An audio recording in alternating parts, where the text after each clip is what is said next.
The Charlotte Hornets and LaMelo Ball are both facing a lawsuit. This all comes after a woman says the star point guard drove his car over her 11-year-old son's foot, breaking it. The LaMelo Ball situation is absolutely insane. And it's a story unlike anything that we've ever covered before. So before we get to the content, make sure you drop a like and subscribe to support our grind to 1 million subscribers. And now that we get all that out of the way, cue the intro.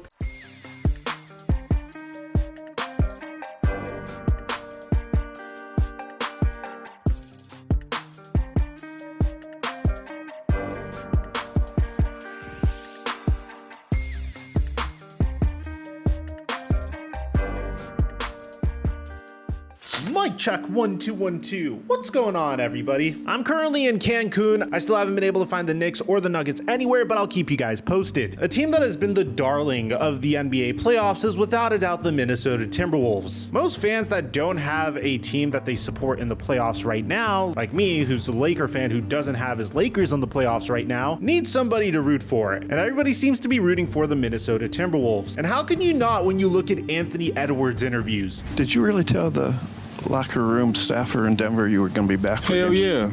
They know. I was in there. Yeah, I told them. I said, I'll see y'all motherfuckers for game 7. Yeah. Thanks, man.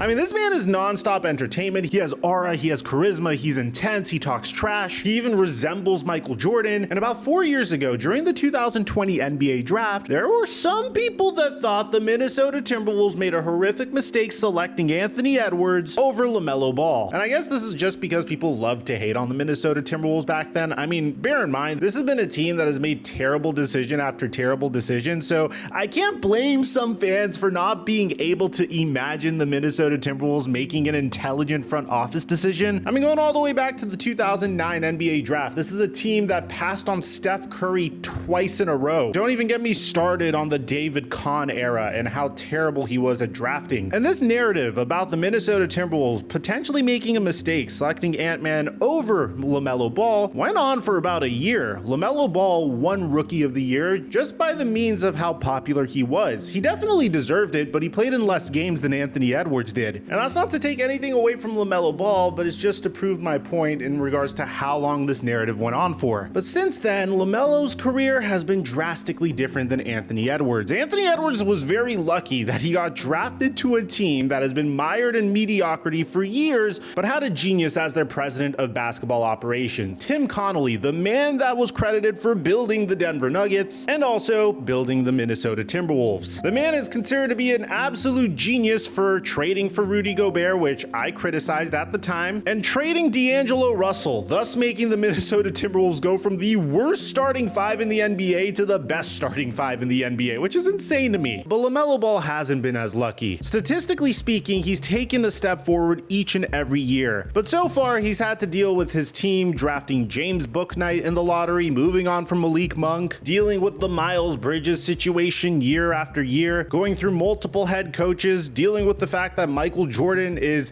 pretty much the inverse as an owner as he was a player. And on top of all of that, LaMelo Ball has had to deal with a lot of injuries. I mean, this man had a succession of foot and ankle injuries since he's entered the NBA. Whenever he's healthy, he's one of the best players in the NBA, averaging 23 points per game, around 8 assists per game, and shooting around 38% from 3. But these ankle injuries really held him back. So you would think that LaMelo Ball would be a little bit more sensitive to foot and ankle injuries, but unfortunately that hasn't been the case so far. Since entering the NBA, there's no question about it, LaMelo Ball's been incredibly flashy. I mean, he drives a gold-plated Ferrari, he has one of the most disgusting looking bust-down watches I think I've ever seen in my entire life, and ultimately I just think he's a young kid enjoying the fruits of his labor. He's worked his off his entire life to play basketball, and now he's just finally made it. But this latest thing that's happening to him is by far one of the worst looks that I think a basketball player has ever had to endure. And bear in mind, these are also allegations. So the LA Times published an article about LaMelo Ball breaking the foot of a boy seeking an autograph when he drove over it. Yeah, that's exactly how it sounds. LaMelo Ball ran over a kid's foot allegedly. So it opens up by saying the videos are plentiful. LaMelo Ball speeding out of the the Charlotte Hornets players' parking lot after a game, gunning the accelerator and running the first red light down the street. Fans lined the lot, hoping against hope that LaMelo Ball or a teammate will slow, roll down a window, and sign whatever they hand him. That's a pretty dramatic introduction. Look, I also wanted to open this up by saying these basketball players don't owe you anything. I mean, it's just their job to play basketball in front of a large crowd, meet with media, and for the most part, that's it. Anything extra they want to do is up to them. If they want to do press tours, charity events, and autograph signings, that's up to them, especially if they have specific agreements with companies that expect them to sign autographs. We just covered the Marvin Harrison Jr. situation on my football channel microphone, and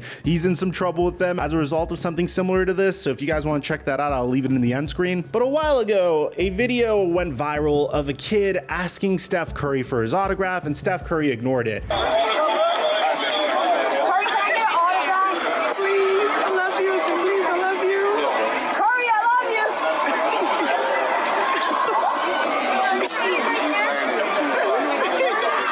So I just wanted to open this up by saying that. But this story sounds way worse than just ignoring a kid for an autograph. Angel Joseph was one of the hopeful on October 7th, 2023, and according to a lawsuit filed Tuesday in Mecklenburg County Superior Court in North Carolina, LaMelo Ball drove over his foot and broke it. Angel was 11 at the time and was attempted to get an autograph outside of Spectrum Center Arena after the team's Purple and Teal Day, an annual scrimmage designed to increase fan support ahead of the regular season. Instead, the lawsuit says Ball barreled over Angel's foot, failing to yield the right of way to a pedestrian or to apply his brakes in time to avoid an accident. The lawsuit says that Angel suffered injuries that took several months to heal and damages totaling more than $25,000. The lawsuit also targets the Hornets, alleging that the team did not provide adequate security and pedestrian control measures at the players' parking lot. So that's an angle that I actually could respect, because you also have to see this from LaMelo Ball's angle. I don't think LaMelo looked at that kid and said, you know what, bro?